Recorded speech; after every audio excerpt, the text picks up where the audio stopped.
مالك يا حبيبي؟ مالك زعلان مننا ليه يا اخوي؟ حد مزعلك في حاجة يا اخويا؟ ده انت مزعلنا جو اليومين دول. انت عارف يا اخويا كوباية الشاي كنا بنشربها معلقتين، دلوقتي بنشربها معلقة وماسخة محنضرة. مش قادرين يا واد نشربها ويا مرة في حنكنا يا واد. كوباية القهوة لما كنا بنشربها مظبوط بنشربها سادة يا اخويا، بنشربها سادة يا واد.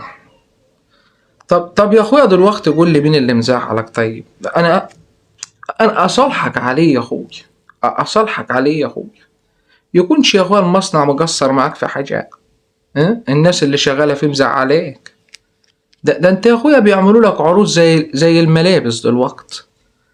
يعني انت يا اخويا دلوقتي دخلوك زي الملابس بالظبط.